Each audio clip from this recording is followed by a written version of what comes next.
Can I hear a sound of praise in this place? Hallelujah! Amen. Pwede mo bang ibigay yung pinakamatinding palakpak at pagpuri para sa ating Lord? Sige pa, yung pinakamalakas. Amen.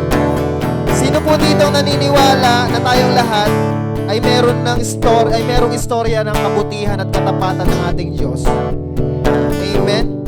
Because of His grace, nararanasan mo kung ano man yung mga katagumpayan na meron ka ngayon. Hallelujah, di ba? Kapatid, kung babalikan mo lang at alalahanin mo kung paano naging tapat ang Diyos sa'yo. Pero sa tingin mo, sarili mo ngayon, narito ka, buhay ka, at higit sa lahat, nagtagumpay ka na, di ba? Amen. Yung pwede ba nating ibigay sa ating Lord yung karapat-dapat na pagpapuri para sa Kanya. Amen. Hallelujah.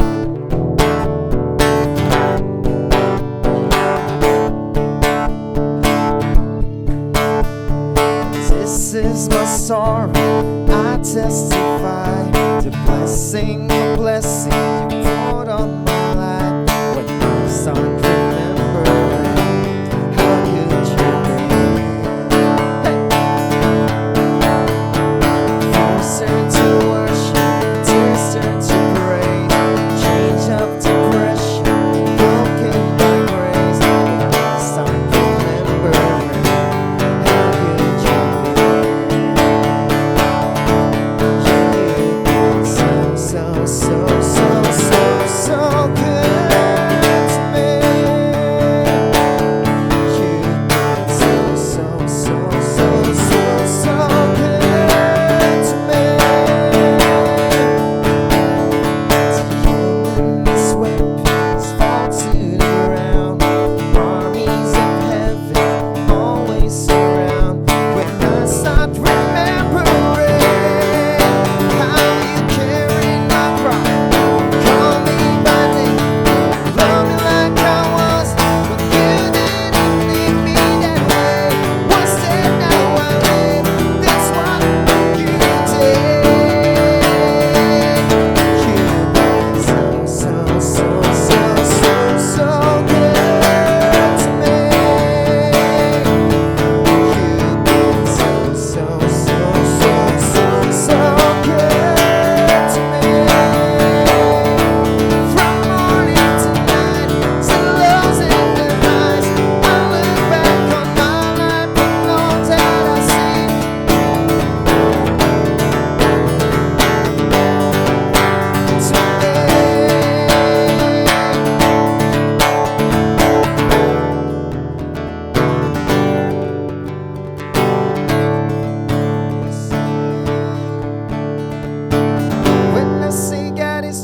This is my daily bread. Your very word spoken to me, and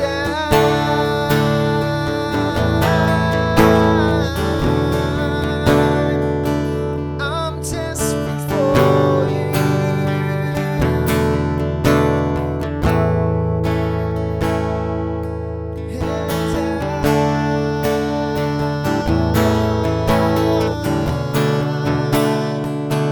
I'm lost without you.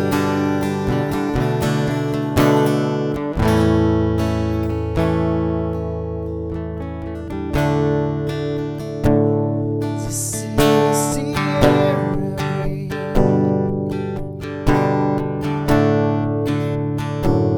This is the air I breathe. Your holy presence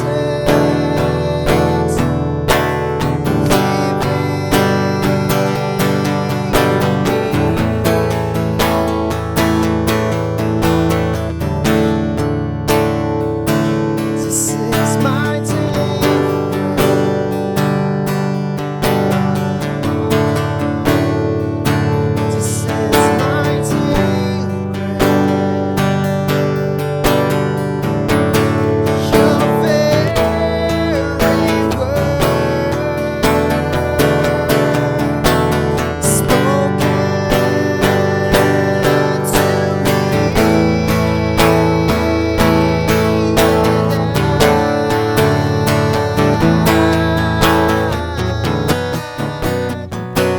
I'm desperate for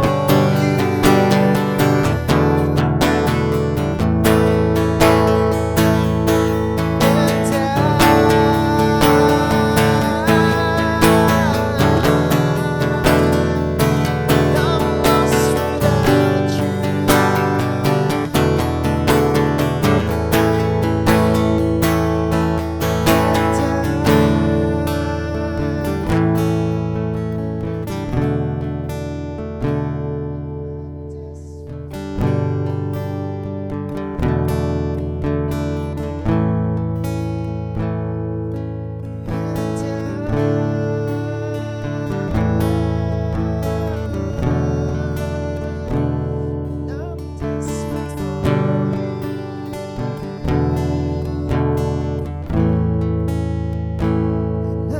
lost without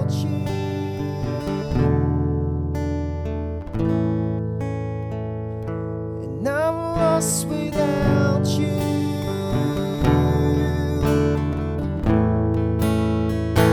And I'm lost without you.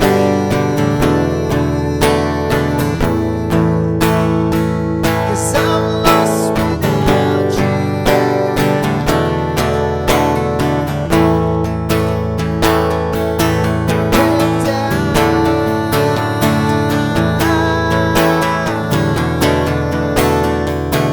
I'm desperate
Take this tainted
celebrate our Lord Jesus Christ. Father God, can we ask that open our hearts, O Lord Jesus, as you feel every heart and soul. May your word bring healing. May your word bring direction. May your word bring encouragement. We love you, Lord. We worship you. In Jesus' name we pray, and everybody said, Amen. Sige po, palakpakan po natin ang Panginoon.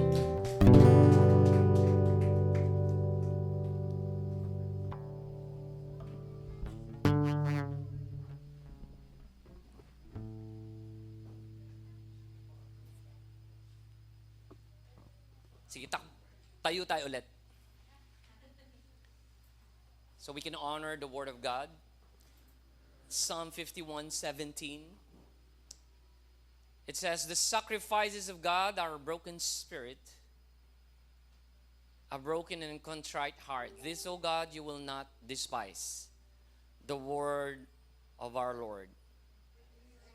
Sige po, makakaupo na po tayong lahat. Lahat po tayo ay nag-eskwela. Tama po ba? We all went to school, pre-LM, elementary, high school, college. At marami po dito, nakikita ko mga school bukol. Ayun. And so, at the minimum, tayo po ay nag-enroll sa 3 eskwelahan. Alright? Ako po 5, 6. Yung iba pa ulit-ulit. At sa lahat po ng mga eskwela na pinuntahan natin, tayo po ay nag-enroll. Tama po ba? Nagbayad ng tuition ang mga magulang nyo. Kung matalino ka, pinag-aral mo, ay yung grades mo. Right? Sa eskwelahan po, may exam. Marami pumapasa. Minsan bumabagsak. Madalas nangongopya. Tama? But that's how learning works, right? There's a process, there's pressure, there's test. Pero aminin po natin, marami po sa mga natutunan po natin wala sa classroom. Lalo na yung mga malalalim na lessons, Most of us, we know that about life. At natutunan po natin yung tinatawag nating University of Hard Knocks. Outside the 4 corners of classroom. Kapag 30 ka, or 40 ka na, you realize that at this point of your adult life, mas marami ka nang natutunan sa labas ng eskwelahan. Amen? Mga leksyon na hindi tinuturo sa libro. Hindi pinapaliwanag ng professor, kundi dinikdik at hinubog ng karanasan. Marami mapapait. Marami napakamahal ng ibinayad mo para ka lang matuto. Tama po ba? Now, there's one school. I think sikat siya, Pero walang enrollment. Tama? Walang enrollment, hindi po formal.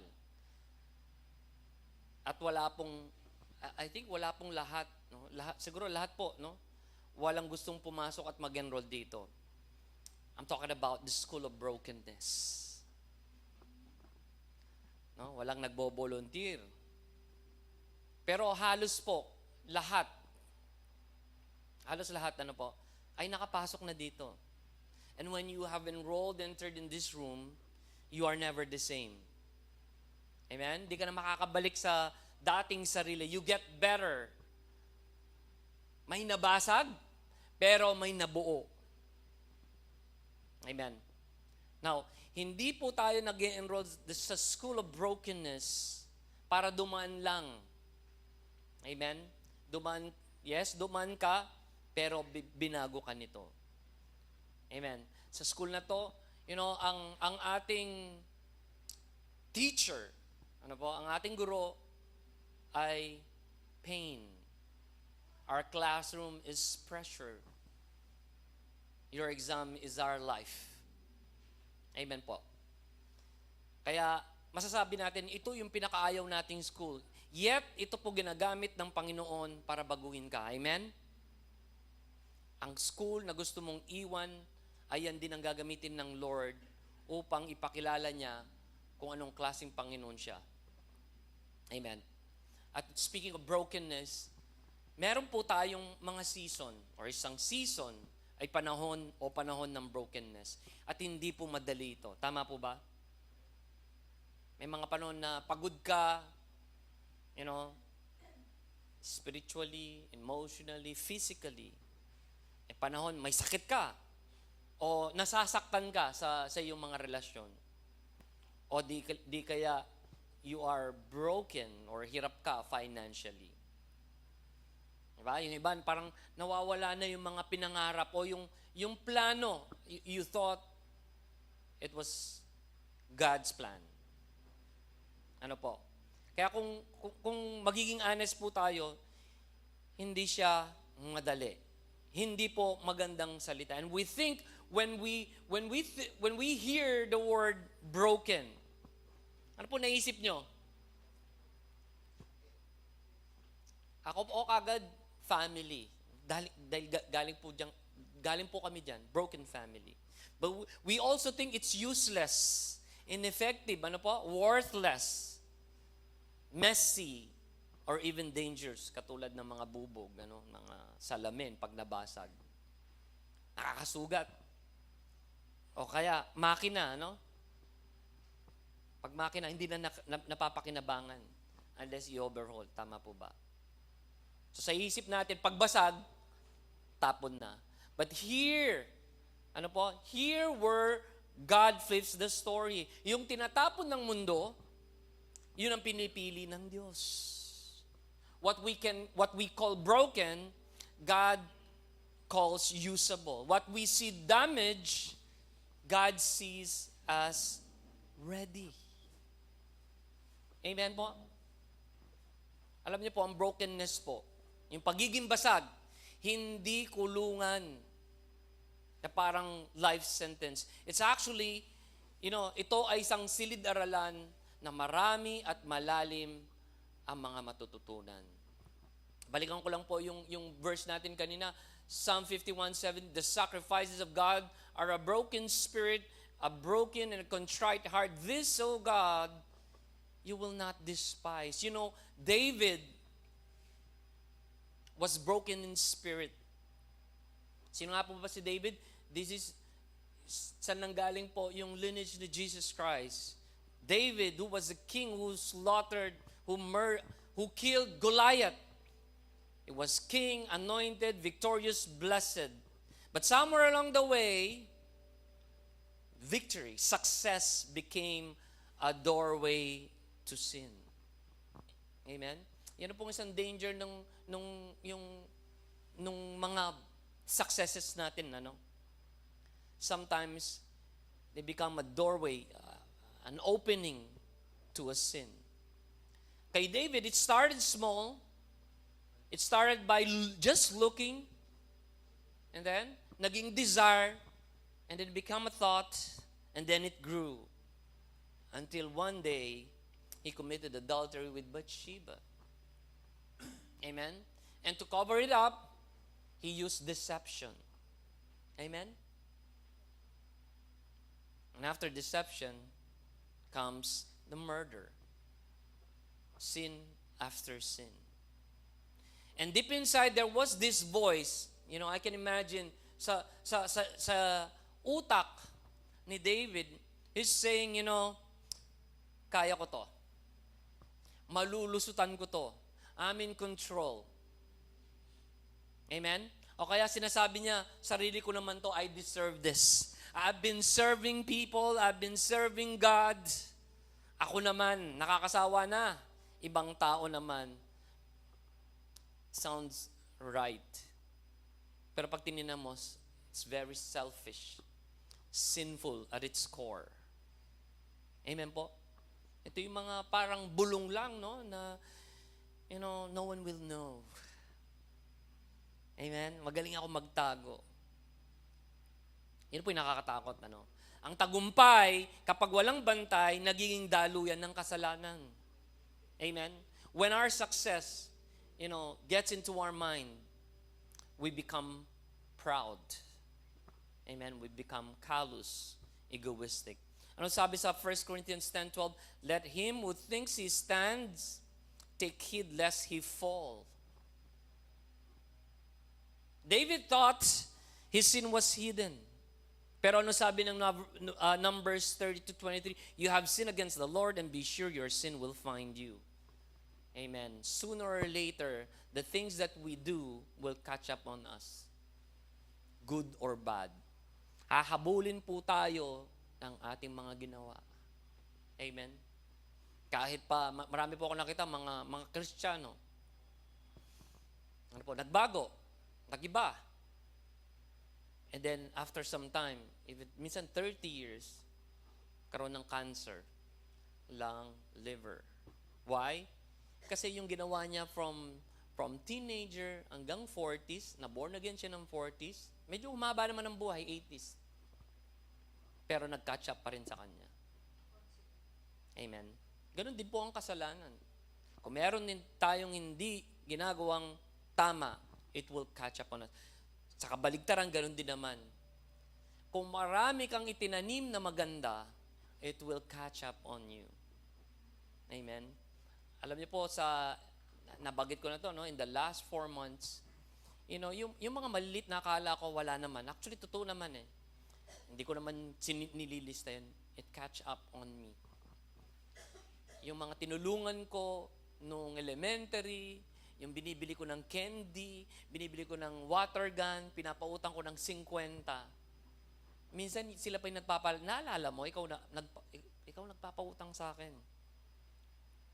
Hindi, wala pong yun, walang interest. Hindi naman ako maraming pera. I see to it lagi may pera ako. Wala rin ako, hindi rin naman ako maraming binibili. Kaya yung mga kaibigan ko, alam nila may pera lagi ako. Hindi dahil marami. Amen? Kaya alam nila, kung ganun lang, ako pinupuntahan. Malit lang yun po. Kasi perang grade 1 mo po, perang grade 2. But again, whatever we do in the past or even now will later catch up on us. Amen. Let's go back to David. The breaking. When he sinned, after he committed adultery and murder, he lost everything that mattered. Ano po yon? His joy. Ito po sa mga Kristiyano, totoo po ito. Yes, when you sin, you don't necessarily lose your salvation. But you lose the joy of salvation. You lose the peace. Amen? You become prideful. You become unteachable. Amen? You lose your peace. Same thing with David. He lost his intimacy with God. Amen? Wala nang intimacy. Hindi na siya makapag-pray ng malalim, hindi na makapag-worship katulad nung bata siya, katulad nung bago siya nagkasala. Sin broke him. Amen. Pero yung brokenness niya po, hindi po doon natapos. Kaya naman naisulat niya ang Psalm 51. Tingnan natin sa verse 12, restore to me the joy of your salvation and uphold me by your generous spirit. Alam niyo po yung nangyari after this? God rebuked David. He sent prophet Nathan. Amen? Not to destroy David, but to confront and rebuke him. Remember? Nathan, nagkwento pa siya, no? Sabi niya, and that man is you. Ano sabi ni David? At that moment, he did not argue. Hindi niya sinasabing, madali lang magpatawad. No, he did not defend himself. He did not blame anybody. Hindi niya sinabing, si Bathsheba kasi, ano ba naman yan? No. Hindi siya nagbigay ng Bible verse. Hindi naghanap ng butas sa testimony. Ikaw nga, Prophet Nathan. Walang ganun. Kagad merong repentance. There is brokenness. Ano po yung sabi niya? I have sinned against the Lord. 2 Samuel 12:13. That's the heart of David, a man after God's own heart. Ito po yung that makes David unique. Is a humble person. Doesn't mean perfect. Nagkasala pa rin siya. Ano po? Open siya for rebuke. Kaya ang totoo po, ang pusong basag ay hindi nagdadahilan. That's David. He has a broken heart. A contrite heart. Kaya sabi niya, he knows the heart of his God. Sabi niya, you won't despise my heart, my brokenness, Lord. Ikaw kapatid, meron ka ba tinatagong kasalanan? Meron ka bang habit na hindi nakakatulong sa iyo? Secret sin. Naisip mo walang makakaalam. May compromise ba sa buhay mo na pilit mong binabaon? Napakalinaw sa Hebrews 4:13, NLV. No one can hide from God. His eyes see everything we do. We must give an answer to God for what we have done. Amen po. Minsan tayong lahat, minsan ganito po tayo kumilos, Parang wala ang Panginoon, parang ang Panginoon hindi nakikita ang mga ginagawa natin. Hindi lang ginagawa, nakikita din niya yung mga inisip natin. Tama po ba? He sees everything. He is an omnipresent God, an omniscient God. He knows everything. Amen po ba? Ano nga ba ang totoong brokenness? Ano ba itsura niya? Brokenness is just feeling guilty. It's feeling convicted. It's a full surrender. Ito po, if you put it into words, it's saying, I can't do this anymore, Lord. It's too much for me. I alone cannot do this. I need you, O Lord. I need your grace. I need your mercy. At kung meron ako idadagdag, I know you are a merciful God. Amen po. Ano sabi ni James? But he gives more grace. Therefore, he says, God resists the proud, but gives grace to the humble. Yun po yung totoong brokenness. It makes us humble. Amen? Humble po. And again, being humble is not being perfect. And God's not looking for perfect people. He's looking for surrendered, humble people who would say, Lord, I can't do this. Help me. And I know you will help me. Amen po ba? So, hindi po problema ang pagiging basag. Ang problema, ang pagiging matigas. Amen? Hindi problema. Tapos yun, kaya nga naman si David, kagad, God, forgave David. Now, ang tanong po, how do we know that we are truly broken?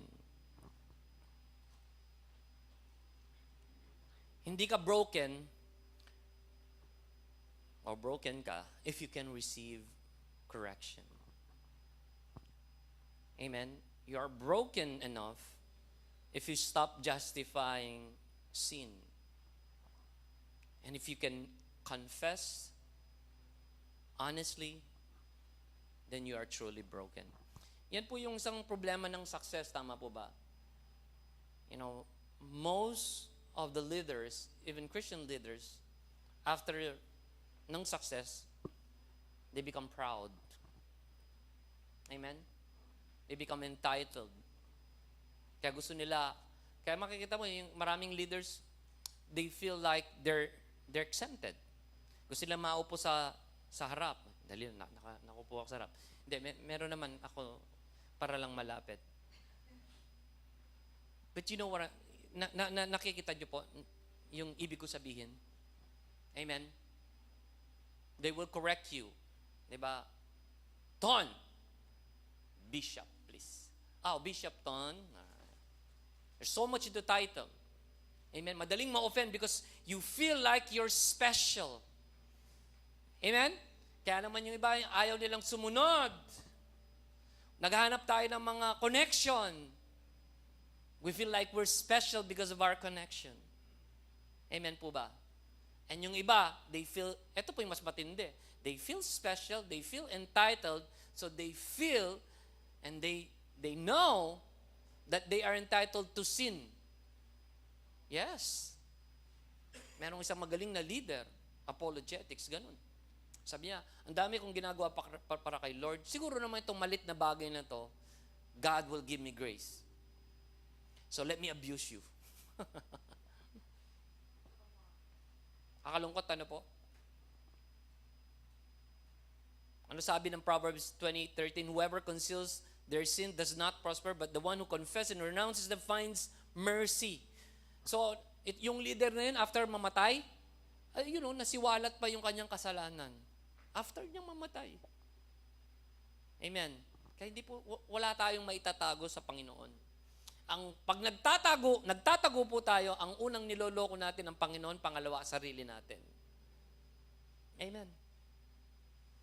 Kaya let's stop pretending that it's okay to be proud. Let's stop hiding our secret sins. Let's stop justifying. Let's start asking Lord, ano yung gusto mong basagin sa buhay ko? Ano ang gusto mong basagin sa puso ko? Kasi yun ang gusto ng Panginoon. He just want us to be real. And after that, He wants you to know kung anong klaseng Panginoon siya. Amen. Kasi David, alam niya, kanino siya lalapit? Doon sa tao, doon sa God, alam niya, makikinig siya. At magbibigay ng grace. Amen. Kaya being real, it's like David saying, I have sinned against you. But knowing God is David saying, have mercy upon me, O God. Yun yung first verse ng Psalm 51. Sa Tagalog, patawarin ako ng Diyos because I know my God is a merciful God. I know that there's no sin that can outmatch the grace of my merciful God. Amen. So, tayo po, this is a, reminder. When we are brokenhearted because of sin or whatever, remember His word. Remember Psalm 34:18, the Lord is near to those who have broken heart and saves such as have a contrite spirit. Amen.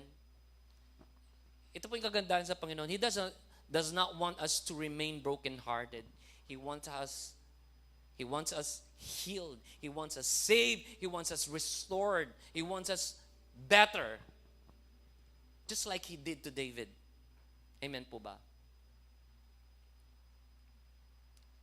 Let's pray. Father God, Lord, basagin mo ako, Lord. If there's anything that I haven't surrendered yet, Lord, expose it. Break it, O Lord. I lay it down before you. Thank you for your grace. Thank you for your love. In Jesus' name we pray. Amen and amen. Pangalawa po, broken physically. Elijah, yung anak ni Micah, Elijah. Prophet Elijah just came from the mountaintop victory. Imagine an impossible feat. Never seen and never heard before. Fire fell from heaven. False prophets of Baal, 450 of them na pinatay po ni Elijah. He literally killed some of them by sword. So you can say, God showed up in power, high and mighty. Pero ito po yung katotohanan, kahit victory, may kapalit na pagod. Amen. After the high comes the low. Success comes with a physical, mental, and emotional weight. And most of the time, this can break you down. Totoo po ba yun? Nakakapagod. Success can drain you. Physically, pagod na pagod ka, puyat na puyat, nanghihina emotionally, ubus ka, mabigat. Amen? Sasabog ka na mentally, you are overwhelmed, overstimulated. You become anxious. And just like Elijah, after one of the greatest victories in the Bible, suddenly the next day, he ran for his life. He isolated himself. He sat under a tree. So pag ako po ay nawala, alam nyo na ano. Pero ano po sabi niya sa 1 Kings 19:4? Sabi niya, "It is enough now, O Lord, take away my life." Lord, kuwanan mo na ako mo. How many times you've said this also? Lord, kuwanan mo na ako mo. Kunin mo na lang ako, Lord. Amen? Well, yun po yung katotohanan. Kahapon, ginamit ka ng Lord. Ngayon, gusto mong sumuko. Sa Bible pala, nangyari na yon. Hindi ikaw ang first. So even ministry, your family can break you. Amen? Serving can drain you. Giving can empty you. Fighting battles, maliliit na marami can exhaust you. Amen? Akala natin yung iba, sinasabihan natin sila mga backslider. Hindi po. Madalas, pagod lang. Amen? But look at God's response. Look at God, meeting Elijah's brokenness. He didn't rebuke Elijah. Hindi niya sinabing mahina, klaseng nila lang. Amen? Hindi siya nagtanong, "Where's your faith?" Or, "Oh, little faith Elijah." God did not shame him. Ano pong ginawa niya? God cared for him. He met Elijah in his brokenness. He let Elijah sleep. He gave him food. He restored his strength. Sleep, eat, sleep, eat, sleep, eat. Walang Hail Mary, walang Our Father. Amen. Walang tongues. No, I'm not saying, mali ang mag-pray. Pero kung minsan, ang kailangan natin is rest. Amen? At minsan, bago ka kausapin ng Lord, pinagpapahinga ka muna, di ba? Para mas madali kang makarinig. Mahirap makinig ng pagod, tama po ba?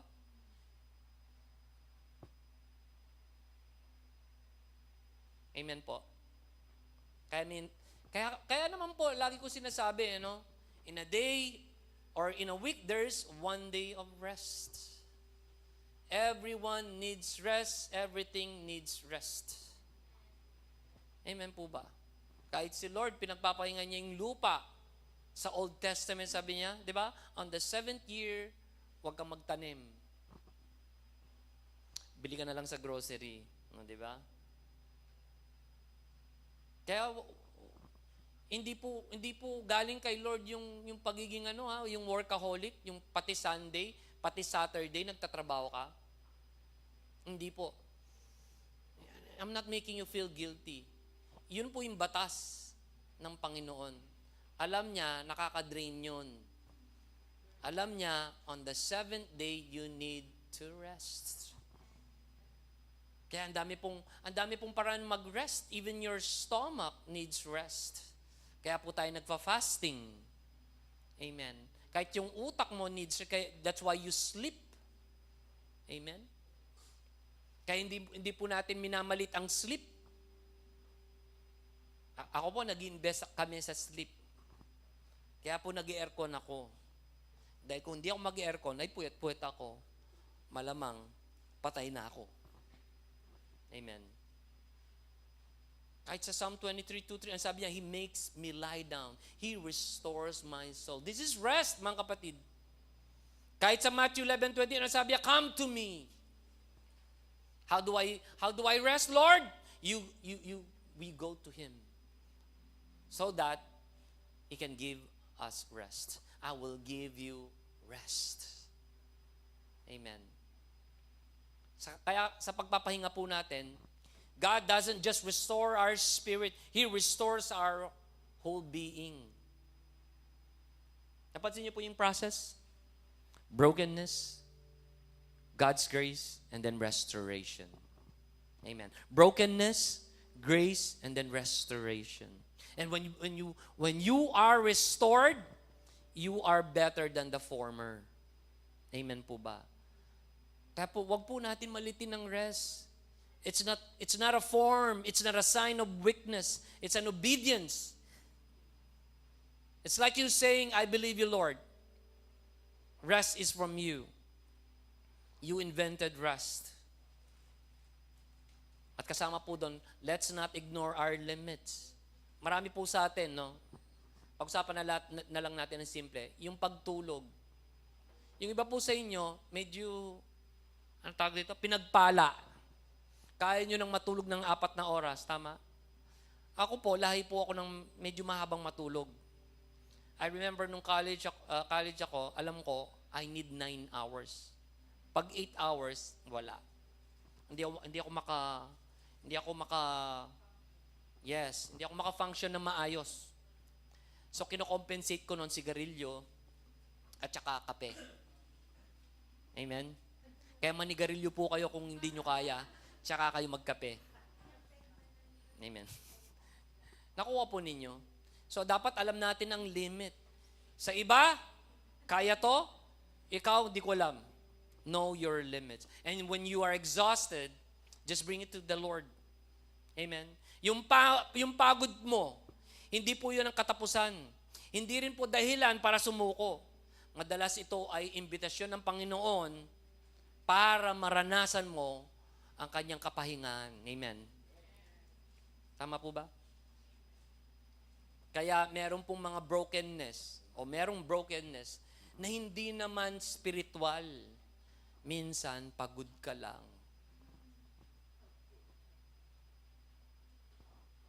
God cares about our body. Kaya let's not forget to rest. Why? Hindi po tayo robot.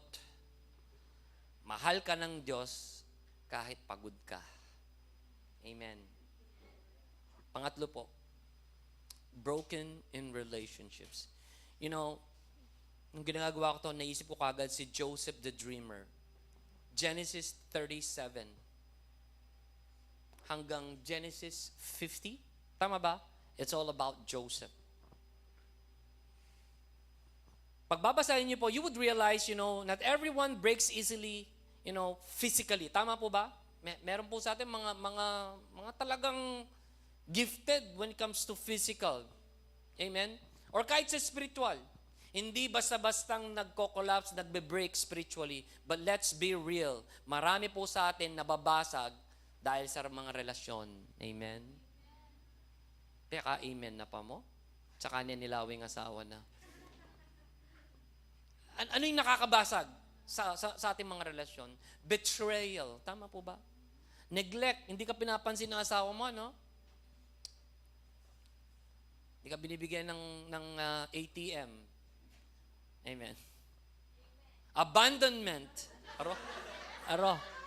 Usap kayo mamaya, okay? Usap. Pag-usapan yan. Abandonment. Yan, ganyan.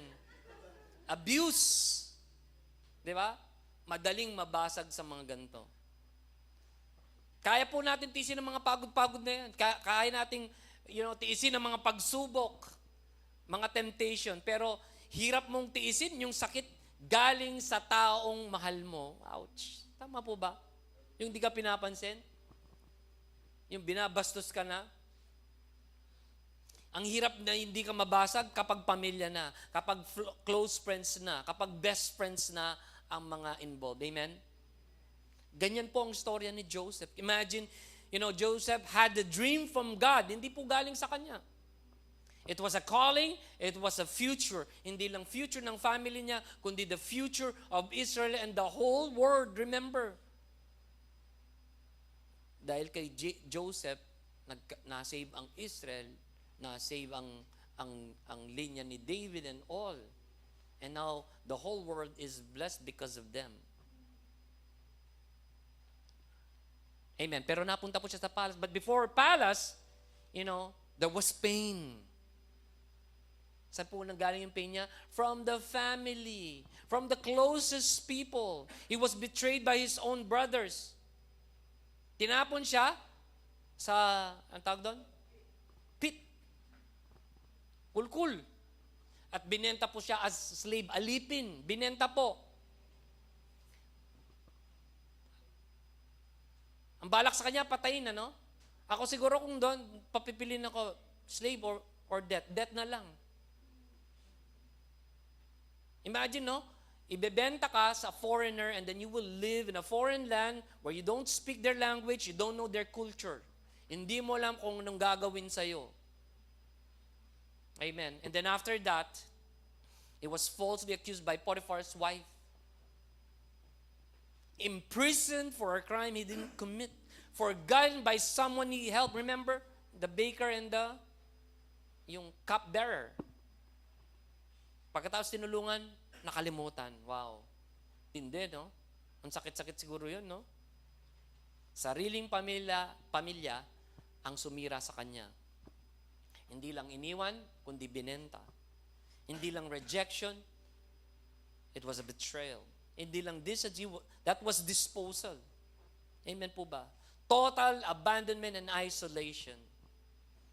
Ito po yung sabi ng Psalm 105, 17 to 18, sabi niya, and he sent a man before them, Joseph, sold as a slave.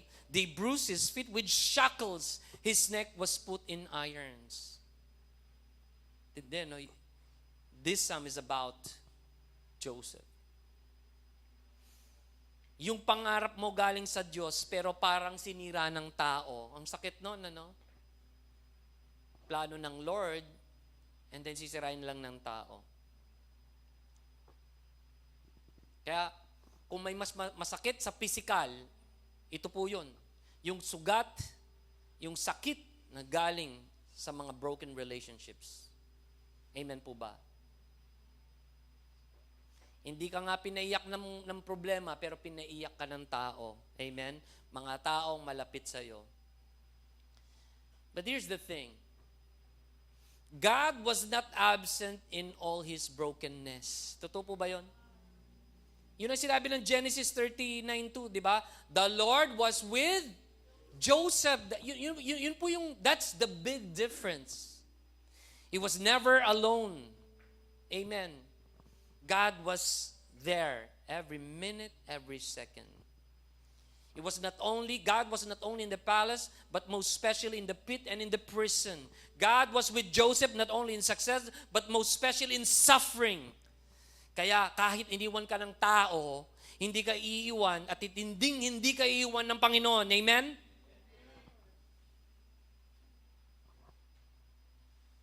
After all the pain, after all the betrayal, from, I think, 17 years. 17 years. Joseph was not, was able to more than survive. He thrived. Amen. Joseph stood in power and knows who God is. Amen. Joseph knew what kind of God he worships. And he knows that God can turn his ugliest and his most difficult situation in the most favorable, the best, and the highest position. Amen? Kaya nasabi niya sa Genesis 5:20, you meant evil against me. He was talking to his brothers, all right? Ito na yung pag-flip ng Lord ng script. Di ba? Tinapon siya, binenta siya. Ngayon, kawawa yung sila Jacob, yung tatay niya, at itong mga 11 brothers, they're about to die in hunger. Amen? And then they realized yung brothers, this is Joseph. Ito yung alam niyo po yung unang reaction nila? They're more than surprised. It's fear actually. Gaganti na siya. Kaya lang iba si Joseph, he was with God. Kaya nasabi niya, you meant evil against me, but God meant it for good. That's what happens. When God, meets Joseph's brokenness, He flips the story. Amen? Yung supposedly magpapabagsak sa'yo, yun din ang ginagamit ng Lord para itayo ka. Amen? At hindi kanya lang itatayo, itataas kanya para lalong maitaas ang kanyang pangalan. Amen? For His glory, not yours, baby. Again, this is a reminder that you all know already. God can use betrayal, God can use rejection, God can use injustice and turn it to promotion, purpose, and destiny. Kaya walang sayang, kapatid? Romans 8:28, all things work together for good. So in the end, we would say, it's all good. Amen? Kaya let's forgive even if it's painful. Amen. Let's release our offense and let's trust God's process. What's His process? Brokenness. Brokenness. Hindi po natin kailangan magiganti. Siya nang bahala. Si God na ang bahala sa justice. Amen po ba? At hindi naman po lahat ng nawawala sa atin ay kawalan actually. Minsan, this is God's way of aligning. Alignment yan. Amen? Hindi ka pinabagsak ng pagtataksil, bagkus, dinala ka sa iyong destination. That was Joseph. Amen? Again, Joseph, started sa pit and then prison, but it did not end there. All right? Yes, the pit broke Joseph. Tingnan niyo po, no? The prison further broke Joseph. But every brokenness led him to palace. Amen. Amen po ba? Kaya if you are broken, or merong part ng buhay mo broken sa mga relasyon mo, dalhin mo kay Lord. Dahil ang Diyos kayang gawin purpose ang pain mo. Amen po ba? Pangapat po, broken financially. Naalala niyo po the widow of Zarephath? This is, story of Elijah and the widow. Meron pong widow sa Zarephath, that's a place, during the famine. Ano sabi ng widow? Ano sabi ng balo? I only have a handful of flour, a little oil. This is our last meal, then we die. Naranasan nyo na ba ito? Nasabi mo na, Lord, ito na huling saing namin. Pagkatapos nito, mamamatay na kami. Amen. Bow. Grabe, no? Walang-wala talaga. Isipin mo, nasabi niya, ayala, mga matay na kaya po kanini. Well, may basis naman po siya. Sa Bible po kasi pag famine, marami pong namamatay. Meron nga ang part dyan, sa tindi ng famine, at nakalimutan nila ang Diyos, kinakain nila yung mga anak nila. Amen? So hindi naman po OA yung sinabi ng widow. Makatotohanan. Amen? At tingnan niyo po ang ginawa ni Prophet Elijah. Ano po sabi niya? Ganito gawin mo. Make me a small cake first and trust God. Ay, matindi itong prophet na to, no? Kung di mo kilala, sabi mo, ay, ang takaw. Ay, makasarili. Imagine that. Last na nga, hihingi pa. Gusto ng propeta, ibibigay pa sa kanya. Anong klaseng propeta to? But remember, God was using prophets at that time. Amen? Yun ang dispensation niya. It's like, Elijah is God. Because he represents God. His words are God's words. Ano sabi ng Bible? The flour did not run out. The oil did not run dry. And before that, what happened? She obeyed. Amen. She obeyed. Ito po yung kagandahan. Pag binigay mo, kahit konti, kahit yun na yung huli sa Panginoon, ginagawa niya ito ng unlimited. Ginagawa niya na hindi ka na mauubusan. So when God meets our brokenness, God will make your financial brokenness into financial blessedness. Amen? Ulitin ko po, God will make your financial brokenness into financial blessedness. He can flip your story from borrower to lender. Or should I say from borrower, just a plain giver. Hindi po ako nagpapautang, nagbibigay lang po ko. Pak! Di ba? Sampalin mo ng 10,000. Wag ganun. Amen? God doesn't just provide once. Amen? He provides daily. He provides consistently. He provides faithfully. Woo! Hallelujah. Kaya kahit po mahirap, let's give. Even if we don't understand it, even if it's beyond logic, trust God. Amen? Even if it hurts, let's just obey. Because obedience unlocks God's provision. Amen?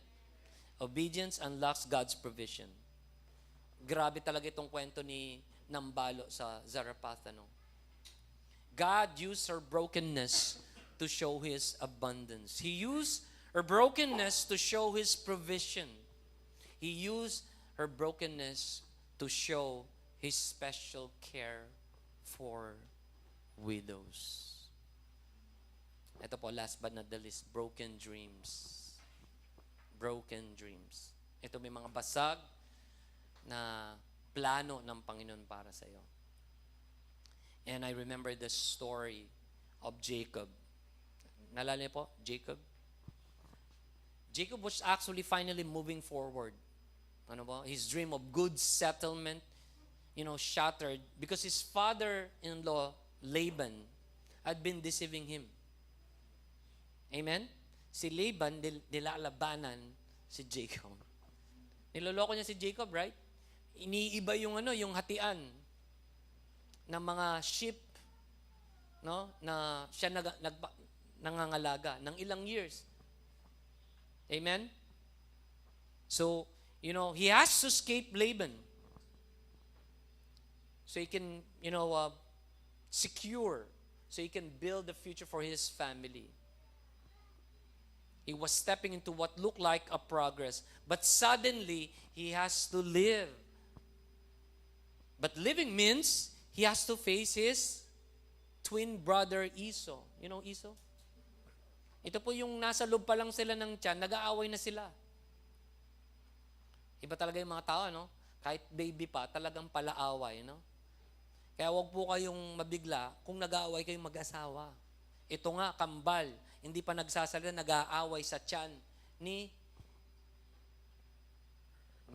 Rachel.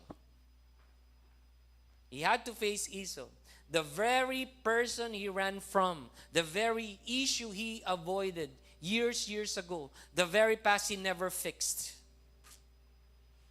Amen. Akala mo naka-move on ka na, no?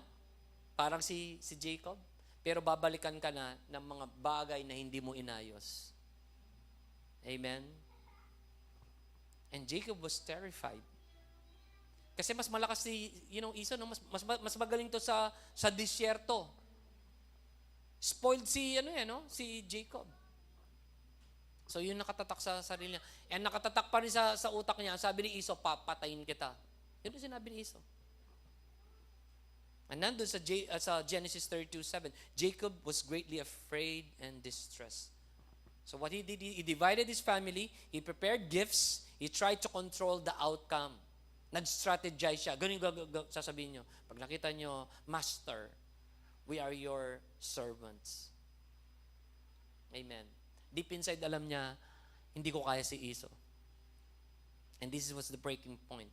That night, Jacob was alone. Amen. At na-meet niya si Lord. And the angel of God, sabi niya. And most theologians would agree, yung angel of God, it was actually Jesus. Amen. Anong ginawa ni Jacob? Nakipag-wrestling kay Lord.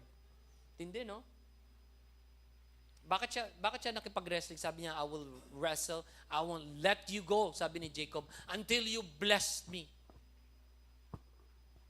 Amen? He wrestled with God. At sabi sa Genesis 30:25, God touched his hip and broke it. Bakit kaya binasag, no? Think about this. Jacob was already afraid. Jacob was about to face his past. And now, he became physically weaker. Tindi na, no? So, ang kailangan niya dapat mas matinding strength, no? Na parang panglima ba? Yung Super Saiyan 5. Pero hindi po, anong ginawa ng Lord? Binali niya yung hip socket. Kaya yung mga Hudyo hindi kinakain yun, no? Yung, ano naman tawag doon? So, imbes na palakasin, binawasan pa ng Lord ang lakas niya. You know why? Why?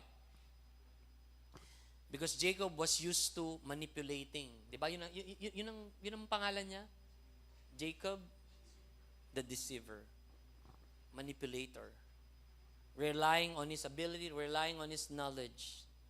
So God had to break his strength to build his dependence. Hindi para matalo, para lalo siyang manalo. Amen po. My grace is sufficient for you, for my strength is made perfect in weakness. God broke Jacob's hip socket. Amen. But after the breaking, this is what happened. God changed his name, changing his identity. That's what happens, you know. When God met Jacob's brokenness, sabi ng Lord, it's not enough. You're not broken enough. Let me break you more. Ooh, hallelujah. Ang iba po sa atin, ganyan, ano? We feel broken, but not broken enough. We're still proud. We're still egoistic. We're still self-entitled. Amen. But God has to break it so He can give Jacob a new identity. Ano sabi niya sa Genesis 30:28?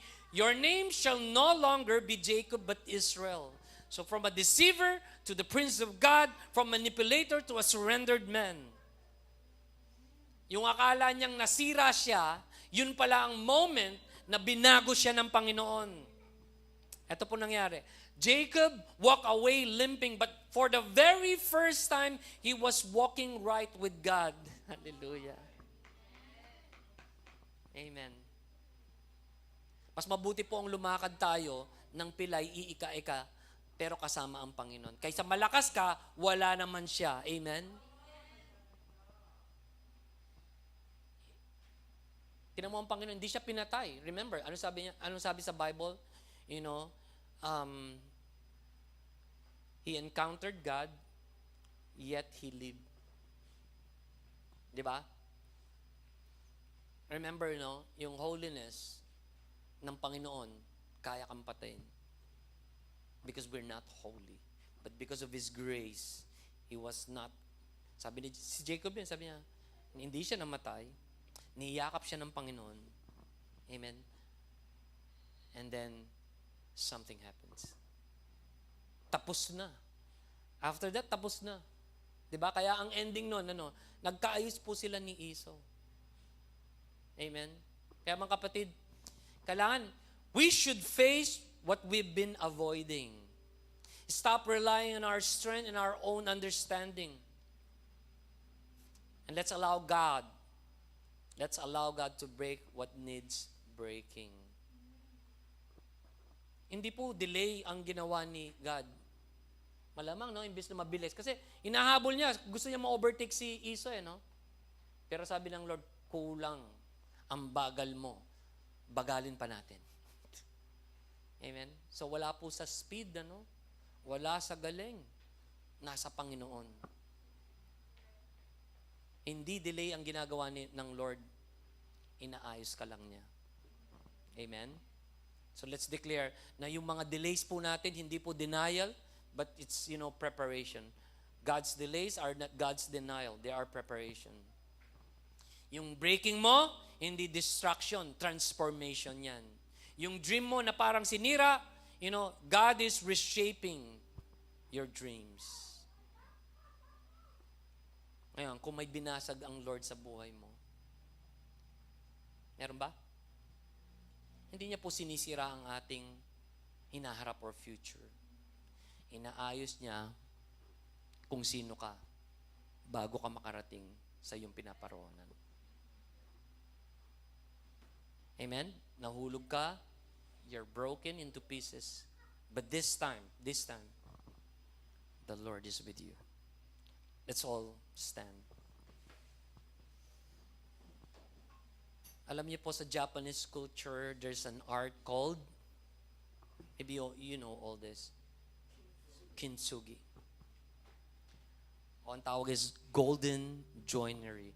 It's actually a 500-year-old Japanese art form that repairs broken pottery using lacquer mixed with powdered gold, silver, or platinum.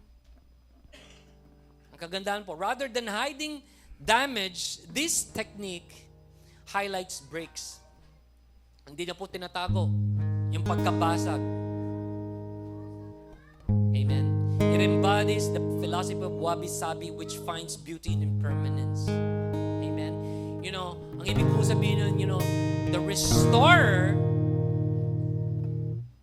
makes the glass better than the former. Amen. By piecing together, using precious metals. Precious metals. Like gold, silver, and platinum. Katulad po ng Panginoon. What makes us worthy? It's not us. It's the payment God paid for our life. That's Jesus, the Son of God. He is the ultimate brokenness. Kagaya ng sinasabi ng Isaiah 53:5, but He was pierced for our transgression. He was crushed for our iniquities. The punishment that brought us peace was on Him, and by His wounds we are healed.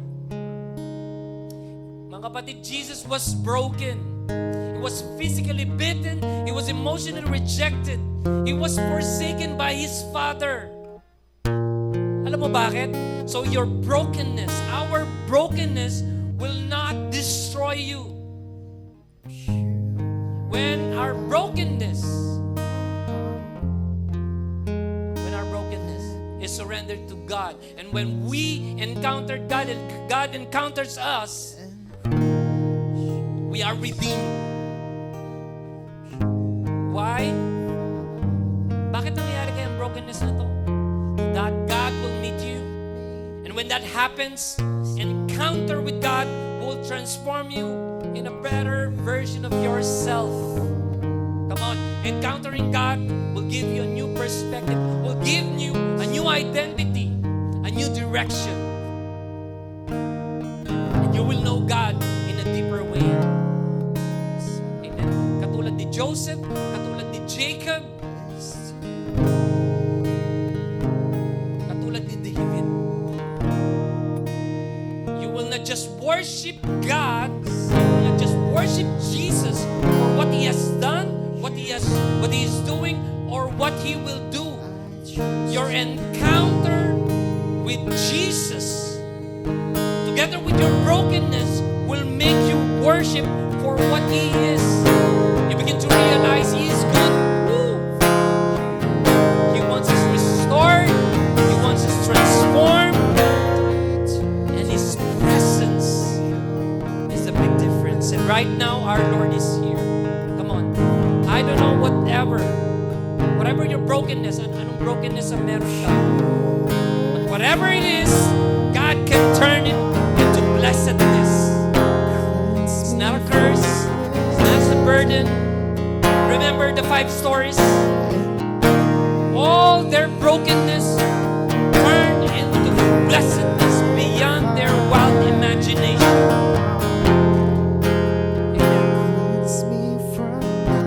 Kaya kapatid, pagod ka na ba? Are you still hurting? Kahit nawalan ka, pera, asawa, I don't know. You're a widow? Just like the minutes Zarephath, God has not forgotten you. In fact, He's with you. You are broken now. He doesn't want you to remain broken. He's using your brokenness into blessedness. Come on, hindi ka iniwan ng Diyos. Kapatid, if you are broken, hindi ibig sabihin wala ang Panginoon. You are in the school of brokenness. May tinuturo lang ang Panginoon. May binabago lang ang Panginoon. May binabasag ang Panginoon. Nagtuturo lang pa. Binabasag pa. Hindi para silahin ka. Hindi para ayusin ka pa.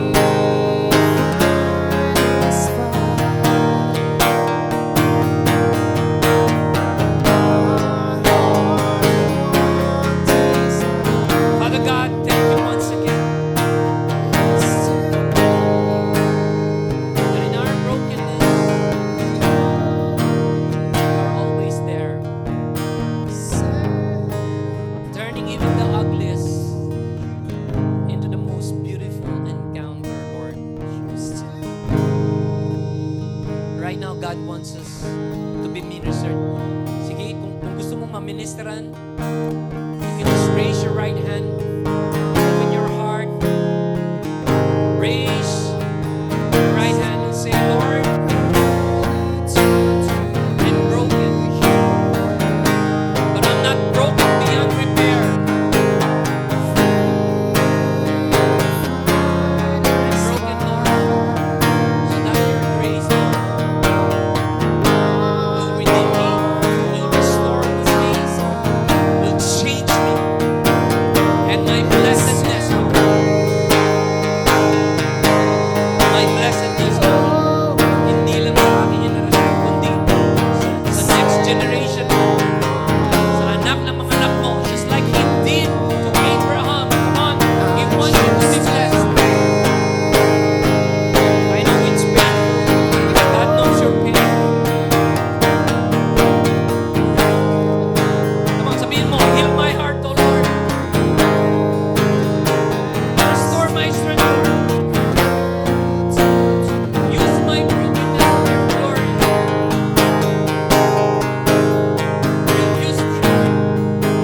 Use my situation, Lord. Thank you. We love you. We worship you, Lord. In Jesus' name we pray. Everybody said, Amen. Sige po, palakpakan po natin.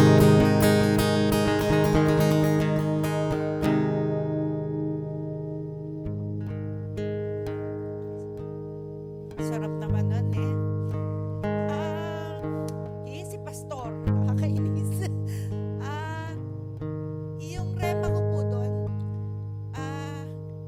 yung pagiging basag natin kay Lord, chino-journey lang tayo para maging testimony tayo. Lahat naman, walang exempted sa atin. Lahat broken tayo. May kanya-kanya lang season. Pero ang ganda doon sa journey yun, kasama natin si Lord, no? Ang ganda ng message ni Lord. Laging timing. Sabi ko nga, lagi akong expectant. Every time na may Sunday service tayo, Saturday pa lang nag-intercede na ako para sa message ni Lord for us. Kasi yun ang parang path na patutunguhan natin for 1 week eh.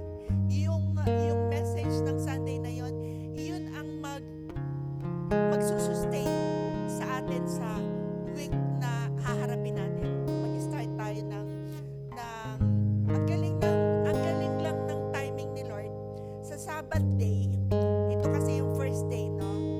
Tapos, parang i-feed tayo ni Lord para maging ready tayo sa working week natin, no? Ganda, no? Nandito na po tayo sa LO. Na-overwhelm lang po ang si Maria, no? Si Maria Isabel. Yan ang tawag sa akin ni Gia. Pag si Maria Isabel, dumali na naman. O, ganyan. Ang ano ko po ngayon, sa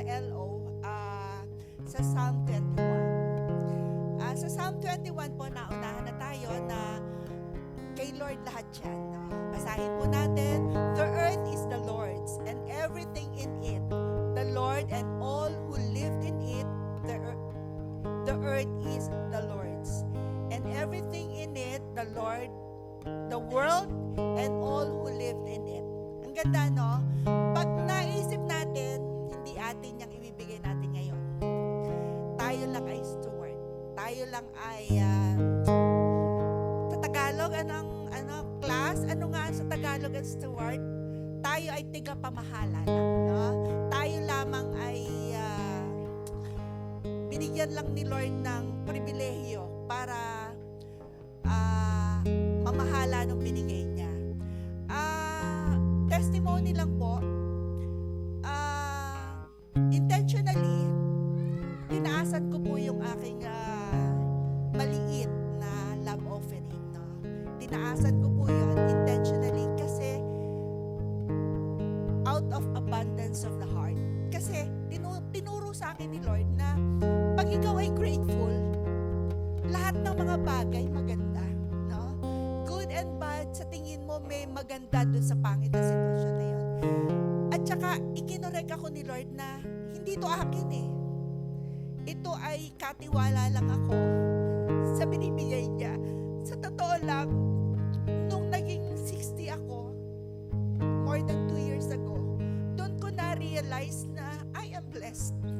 No, doon ko na-realize na marami akong, bakit ba ako naiyak? Kakainis. Sayang yung aking doon ko natutunan na tinuro sa akin din ni Lord because sa haba ng panahon, 30 plus years na akong Christian. No?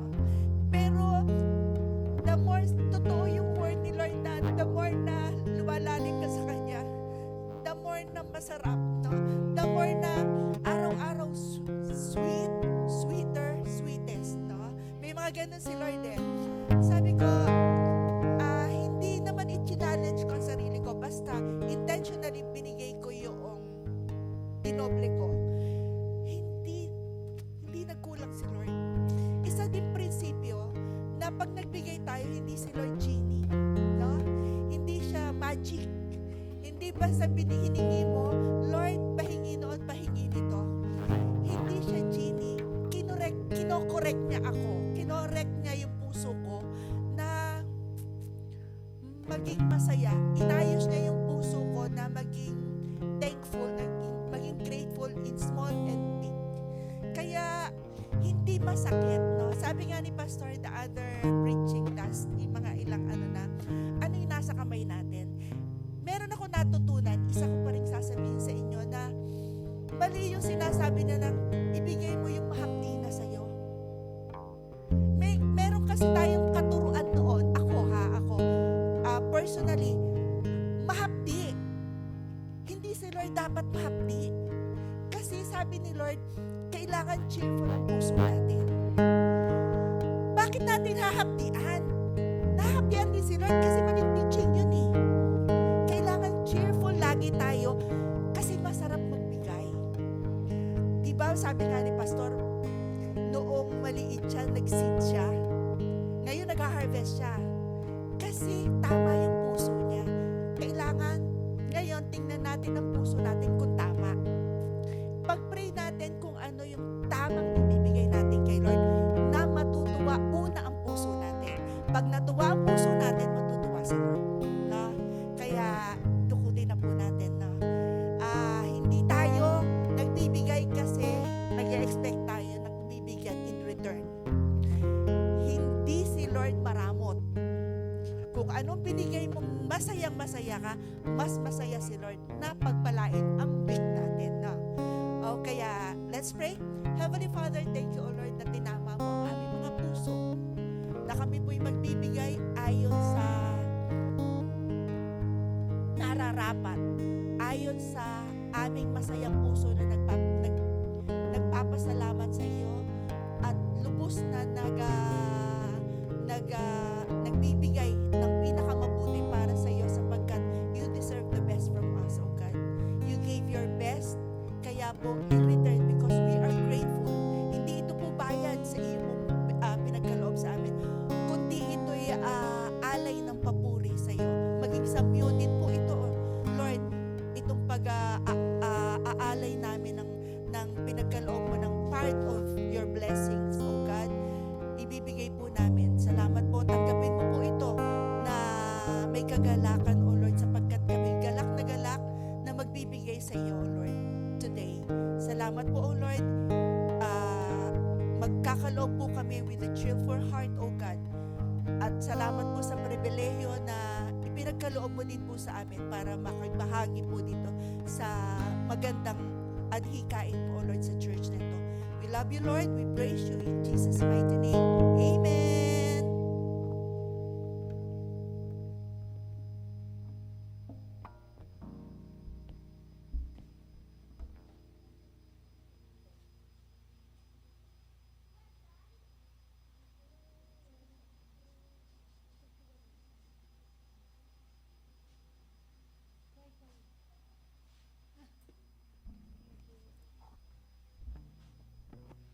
Amen.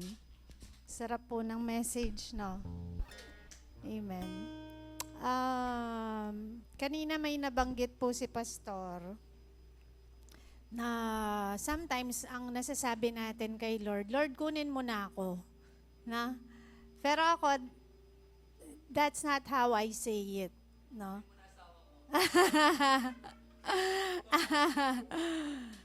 Lagi kong pinagpe-pray yung, I don't know why, pero ang heart ko lagi is, Lord, hindi pwedeng mauna akong mamamatay sa pamilya ko. No? Kailangan ako yung huli. That's my brokenness. Kasi hindi pwedeng hindi ko muna sila maalagaan. Hindi pwedeng hindi ko magawa kung ano yung kailangan kong gawin para sa kanila. Iniintindi ko, Lord, yung pain that they will get kapag nawala ako. So, wag mo nga hayaan na mauna ako mamatay kaysa sa pamilya ko. Kailangan huli na lang ako. Di baling ako na lang ang masaktan. That's my brokenness. And today I want us, alam ko may kanya-kanya tayong mga pain, no? And I want you to look around. Sige, tumingin ka muna sa nasa paligid mo, sa mga nasa tabi mo. I want us to pray for each other. Kuha po tayo ng prayer partner natin. No, pwedeng yung katabi mo, pwedeng pumili ka, no? Pwedeng yung asawa mo. Kung hindi yung asawa mo, babae sa babae, lalaki sa lalaki, but make sure that you have somebody to pray for, no? You can either ask the person kung ano yung masakit sa puso niya, no? Or you can go by discernment, pero you can ask kung ano yung gusto niya na pag-pray mo sa kanya. Sige po.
Sige po, let us stand on our feet.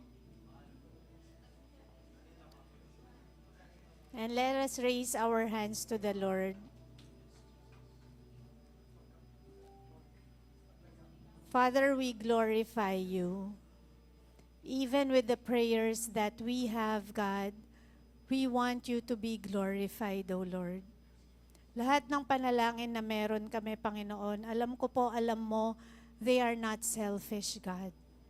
And I pray that as you are glorified with the prayers that we have, Lord, makikita din po namin, Panginoon, na isa-isa, sinasagot mo po ang mga panalangin namin, O God. And Lord, salamat. God wants to tell us that even when we feel that we are not seen, God sees us. Even when we feel that we are not valued, God values us. Si Lord ang number one na nag-cheer on para sa atin. Lord, we don't need the applauses of anybody. Sapat po sa amin, Panginoon, na Ikaw ang nag-cheer para sa amin. Sapat po sa amin, Panginoon, na Ikaw ang nagpupush sa amin, Lord. Sapat po sa amin, Lord, na sa lahat ng bagay na ginagawa namin, maliit man o malaki, natutuwa ka po, Lord. Kasapatan po yun sa amin. At nawa, palaging maging kasapatan po yun, O God. Let us not long for the applauses of man, but for the smile that we give you, the smile na nanggagaling sa'yo dahil natutuwa ka po sa mga ginagawa namin, Panginoon. Maraming salamat po, Lord. At ngayong week na to, Lord, gamitin mo po kami. Gamitin mo our hands and feet, our mouth, our hearts, our spirit. Help us and use us to reach out for those who are broken this week, O God. Sa mga nangangailangan ng encouragement, O God, Lord, gamitin mo po kami. Lord, we are asking for opportunities so that we can reach out to others. And Lord, make us sensitive enough na kapag merong nangumusta sa amin, kapag may nakita kaming tao na matagal na namin hindi nakikita, Panginoon, make us sensitive enough to know that it is you making us reach out to that person, O God. And in Jesus' mighty name, Lord, kung ano man, yung mga panalangin that they uttered to each other kanina, Father, we are agreeing with each one in prayer, O God. May it all be answered for the glory of your mighty and holy name. Maraming salamat po, Panginoon. This is our prayer in Jesus' mighty name. Amen and amen. Magandang umaga po. Blessed Sunday. A glorious Sunday to all of us.